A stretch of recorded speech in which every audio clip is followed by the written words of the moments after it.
All right. Not yet. There we go. Got it. Okay. So, um, basically, the beginning point in the teachings of the Buddha actually gives that. He said, both formally and now, I only teach one thing, just one thing. And that one thing is called Dukkha, Dukkha Nirodha. And so, Uh-huh. as we unpack Dukkha, Dukkha Nirodha, make sure that you understand that it's still just one thing.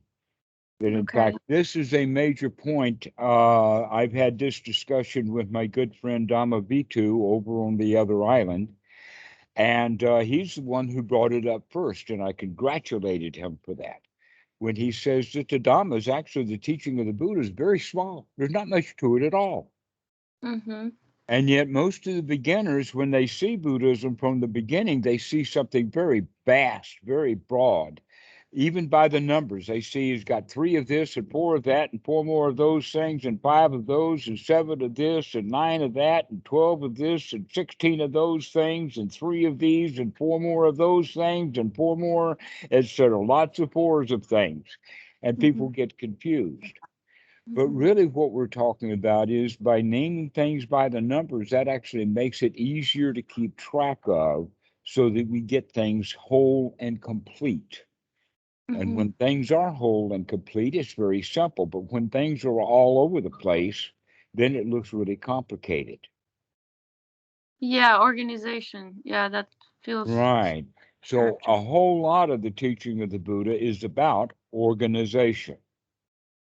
That in Mm-hmm. fact, the Buddha, even though he didn't know the terms that we have, there is a term to use called general systems theory. Have you ever heard of the term general systems theory? Okay. Mm-mm. They talk about open systems and closed systems. This is actually a high level of mathematics. But Mm-hmm. one of the qualities is of general system theory is that the whole is greater than the sum of the parts. Uh-huh. Mm-hmm. An example of that is that you can have automobile parts spread all over the yard, but you don't have an automobile. But when you take the automobile parts and arrange them in the correct order, then not only do you have something new in automobile, you have something really new, and that Mm-hmm. is transportation. Mm-hmm. You can't sit in the seats that's sitting in the yard and expect those seats to take you someplace. They can only be taking you someplace when you put it on the body of Yeah. the frame, but the body's not going to go any place without the wheels and the tires and all of that. So, another way of looking at it is a grandfather clock.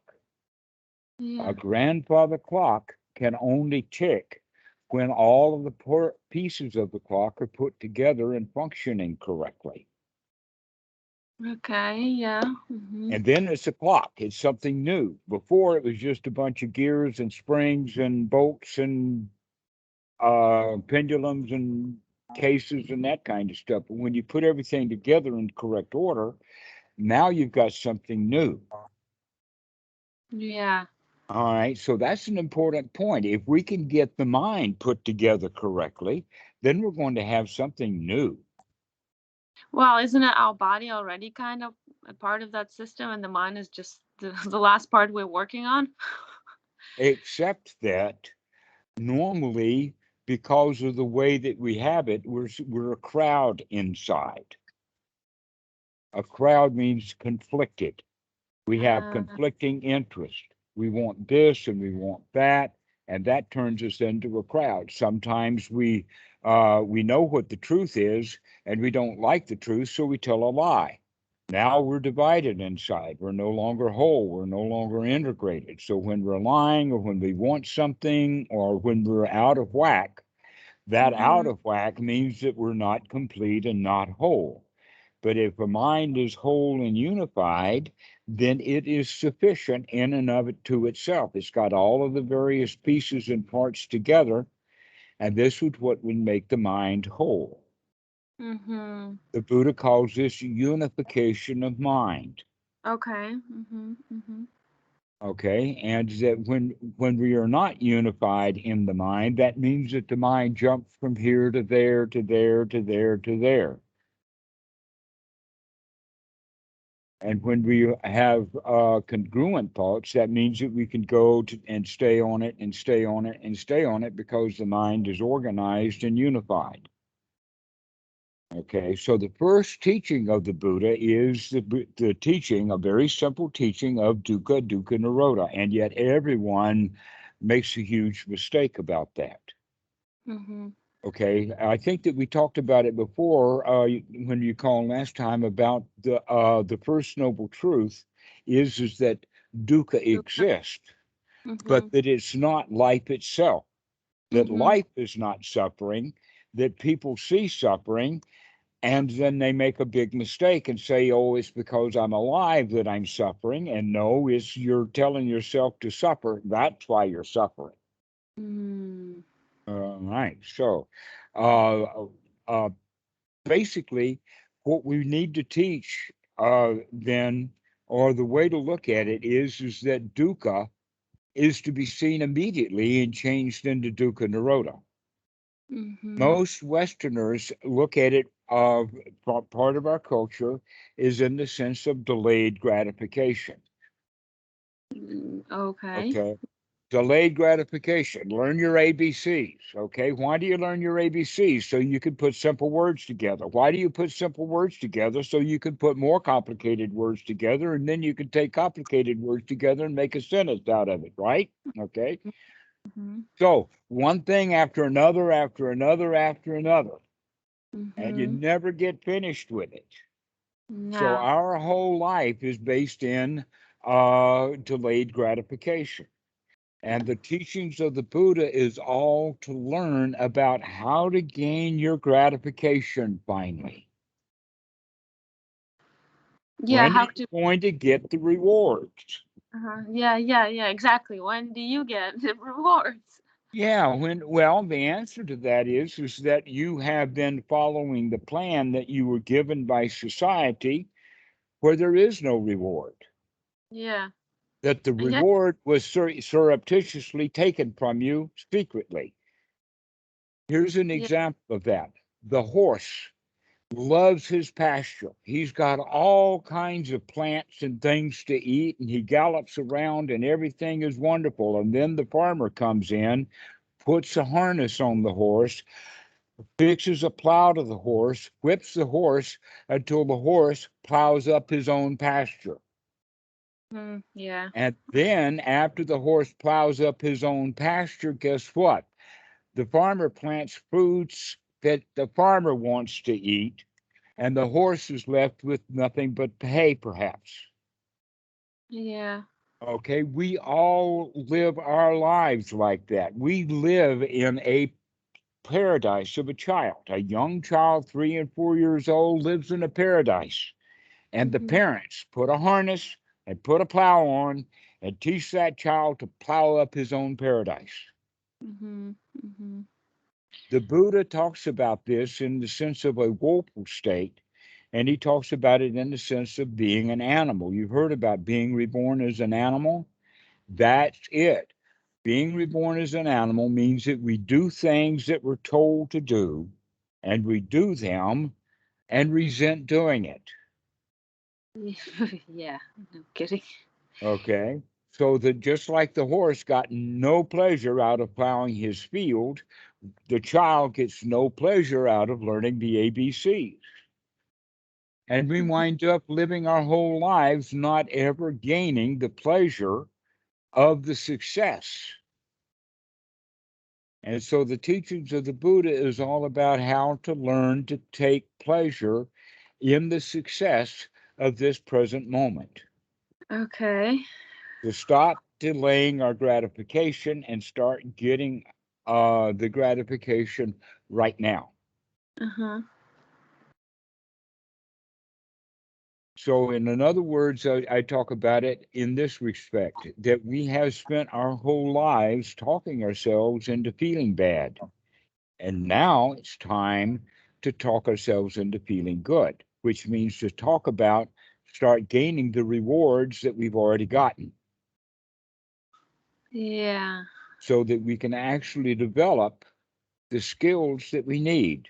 And the skills that we need are the skills of safety, security, comfort, satisfaction, and on top of all of that, success. Oh, And when wow. we have that, we can practice it. We can practice it. So a lot of kids will say, "Oh, well, you tell me to gladden the mind and feel joy, and when I feel joy, I keep telling myself it's not good enough." Well, that's the destruction. When is joy going to be good enough? It's going to be good enough when you allow what you've got to be good enough. Uh-huh. Okay. Yeah. So a lot of religion is about perfections and purifications and over the tops and delusional thinking about how good things can get. And the actual teachings of the Buddha is, hey, things are really nice as they are right now. Why don't we enjoy the things the way that they are rather than trying to make them good enough?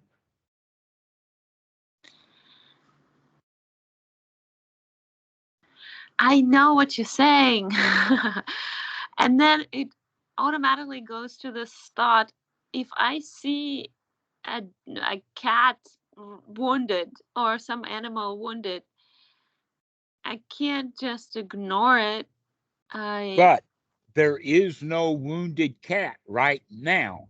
Oh my And God. so thinking about a wounded cat is Yeah. delusional thinking. Okay. Okay. Oh wow, that's a lot. Uh, The wounded cat is a concept, and it's our conceptual thinking that give us what about isms, what about this, and what about that. Those things don't exist right now. Why are you even bringing them up? yeah, they don't. Right. So the real teachings of the Buddha is see that those kind of thoughts of, well, what about a wounded cat? That's actually dukkha, because there's no wounded cat. I Yeah. made it up. That's delusional. That's a magical thought. The answer is you don't have any wounded cats right now. Take a rest. Everything's okay right now. Everything's fine. No wounded cats. Not a wounded cat in sight. Uh, yeah, correct. When I'm talking to you, and this is where I want to be, like all the time. I don't want to be outside and looking at any cats. Right. So if I can remind you to stop thinking about wounded cats, you can remind you to stop thinking about wounded cats. That's what the practice of anapanasati is all about, is to start to wake up and to pay attention to what we're having and to make a judgment about whether this thought that I'm having right now is worth having or not. And Yeah. definitely thinking about wounded cats when we don't have a wounded cat. And in fact, if you've got a wounded cat, you're not thinking about wounded cats, you're thinking about dressing this wound. Yeah. Oh, okay. Okay, you're not even thinking about wounded cats at all. No. No, No. wounded cats is a thought, it's a concept.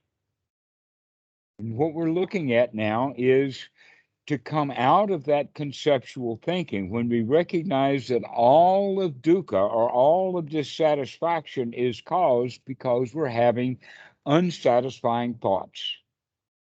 Okay. Yeah, I don't want to have that thought. I feel Yeah, like you can think of things better to think about than wounded cats. yeah, exactly. But I also tend to think I'm a compassionate being. Why don't I think about somebody's like being wounded? Well, So I that's the whole point is that your compassion is only how to say it, a fantasy uh-huh. compassion, because your compassion is for fantasy cats. If you want to have real compassion, you've got to have a real cat. Yeah. That this is a major teaching of the Buddha. Let's talk about it in this sense, and then we'll get into the Eightfold Noble Path and whatnot. But a really good thing to look at is how big is your world? What is the world? the outside world or the inside? All right, let's go for outside world. How big is the outside world? Unlimited, e- eternal, No, infinite. that's an inside. No, that's an inside world. That's concept. How big is the real outside world? Oh, I don't. I don't know. It's All right. It some. your world goes only as far as your senses, as far as you can see. You can use a tool like binoculars to see a little further, but what you see is in your real world. Those binoculars cannot help you to see what's on the other side of the hill. The Yeah. other side of the hill is not part of your world. It's part of your concept. If you think you know what's on the other side of the hill, that's just merely a mental concept. Okay, so what I see is my world.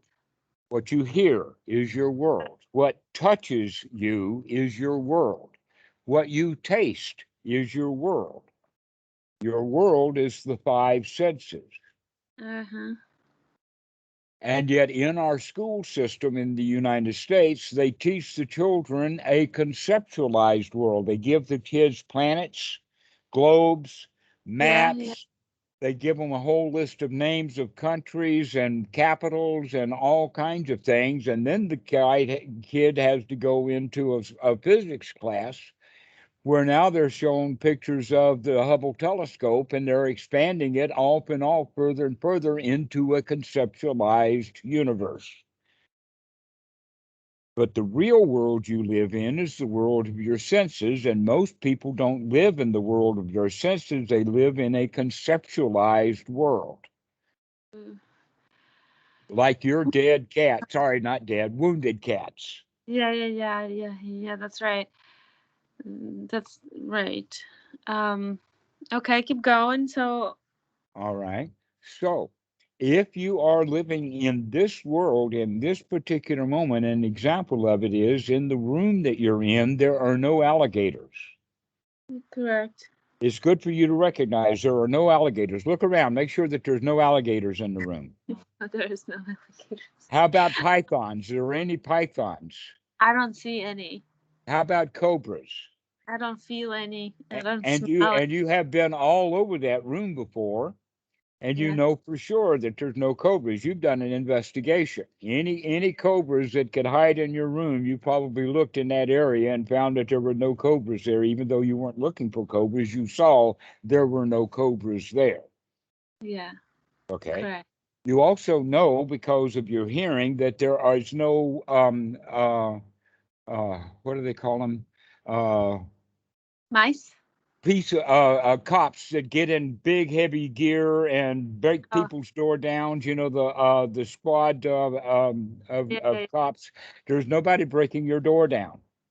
yeah, Okay, correct. so the reality in there is that you're safe, Yeah. and yet in a conceptualized world, you can find all kinds of things to be afraid of. But the reality is that you're secure. Yeah, If we correct. start paying attention to the fact that actually, in reality, in this moment, here now, there is no dangers, then Mm-hmm. right here, right now, in this place, you can feel secure. Mm-hmm. Mm-hmm. Mm-hmm. But most people go around living in some state of fear or another. Mm-hmm. Even though our society has made it relatively safe, people still feel insecure. That Mm-hmm. in fact, if people felt secure, they probably wouldn't vote. The only people who vote are the ones who want things. They feel insecure. The Republicans do not like the libs. They want to own the libs. And so they make sure that they go and vote because they want something. But if you're Uh-huh. completely satisfied, then there's no place to go and nothing to do. You're okay. That means that the politicians work really hard to get people upset. They work really hard to get people into ill will or get them into greed. They'll either promise them something good or tell them if you don't vote for me, something bad's going to happen. So all of politics is based upon the second noble truth, the cause of suffering. Politics is the cause of suffering. Yeah. So if you're not political, you got nothing to suffer over. No, I'm not interested in politics. Yeah, and I don't discuss, and I don't even know what the hell is going on because it doesn't But you affect. do know that many people do know what's going on and they feel really bad about it. Correct. Yeah. I- um, yeah. So that is already out of my life, out of my paying attention. Right. But for those people who are upset, they're not upset over what's actually they can see in their senses. They're Yes. upset over the concepts that they've been told about. Correct. The guy in I, Alabama who hates everything is hating things because he heard a story about what's happening in Washington, and it's happening in Washington, not happening in Alabama, and yet he's all upset in Alabama about what's happening in Washington. yeah. Yeah. But And it's it's not there. affecting him at all, But it's other than there. in his own mind. Yeah. And I can't connect with those people. Well, you can connect with the fact that you do it anyway in other things, like with family. Instead of politics, you get involved with you're trying to fix a family that's not broken. Yes. Yes. All right. So how do I practice? How do I All get right. out? Well, let's look at it first off from the position, because we've actually talked about the first and the second noble truth. Let's mention the third noble truth, because that's the one that we really should look at. And yet, in Western Buddhism, very little attention is put to it. It's almost like that, well, we'll get around to it eventually, Mm-hmm. is the idea that they had. Not now, that's something for later. But in Mm-hmm. fact, no, it's for right now. We have to practice in a way to get ourselves into a state that's completely free from suffering. Right now, I got no worries. Right now, everything's okay. Right Yeah. now, if I'm not thinking about all the bad in the world, then there's no bad in the world. But if I do think about all the bad in the world, then the world that I'm thinking about is conceptualized, and so is all the bad in the world that I'm conceptualizing. Right here on this porch, there's no problems. And so this is the way to begin to look that in our world is perfect. It's not dangerous, it's comfortable, we're satisfied, and we can handle things. We can handle this right now. Yes.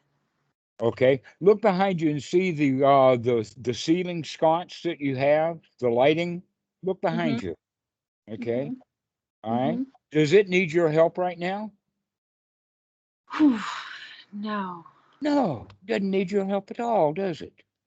No. Therefore, you don't have to think about that. You can say, "Wow, I'm so glad that I don't have to fix that light because it's not broken." But then yesterday I had to fix the internet because it was broken. Did you enjoy doing that, or were you frustrated? No, I was actually curious about it. Yeah.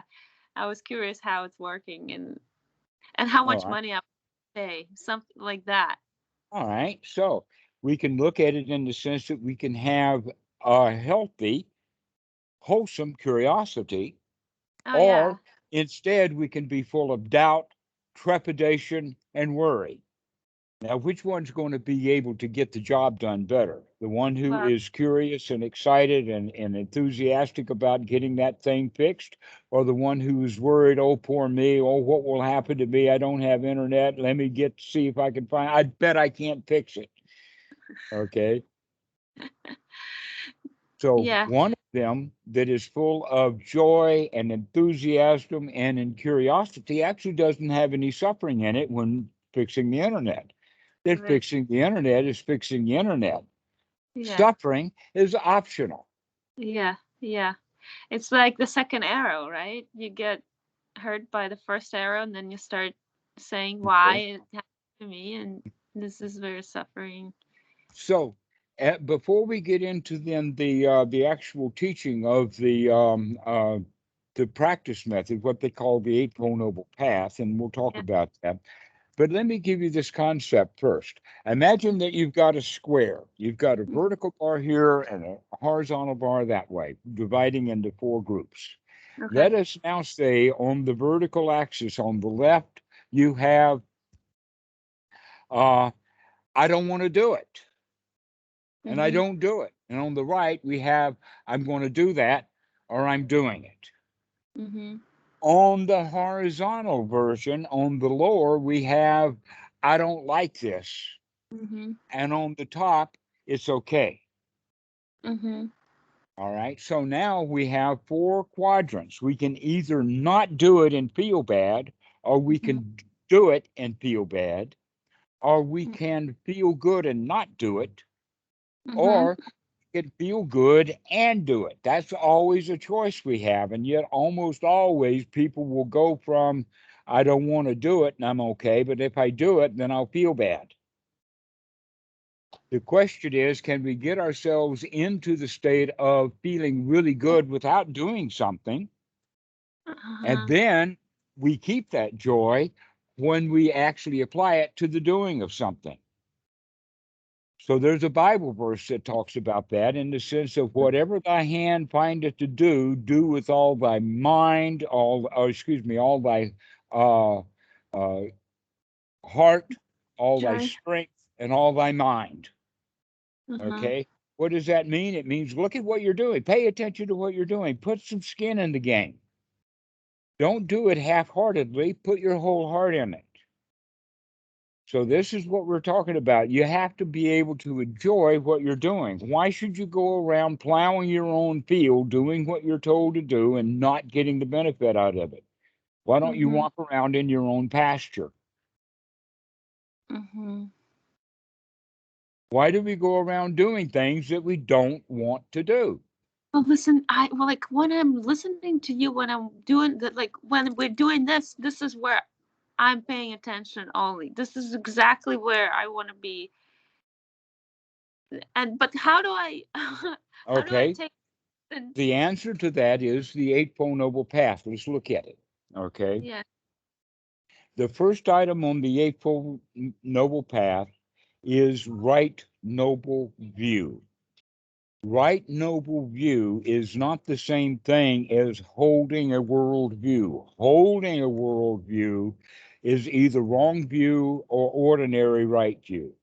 But in fact, noble right view is more of an investigation. It's actually in this moment looking, investigating, examining, making determinations about what's happening right now. Most Mm-hmm. people hold worldviews, and those worldviews are a kind of an ideal world about how things ought to be. Okay. Yeah. Okay, Yeah. there ought not to be corrupt policemen. The reality is that there are corrupt policemen, but the reality is that they're not my business. Correct. Let me escape from corrupt police. I don't have to go fix them. No. I need to identify what's going on. Okay, so right view comes first, Uh-huh. but we have to use right view in the sense of the next thing that's on the list is what is often mistranslated as the word mindfulness. So let's get this straightened out right away. The word in Pali is sati. Uh-huh. The Sati. word Uh-huh. sati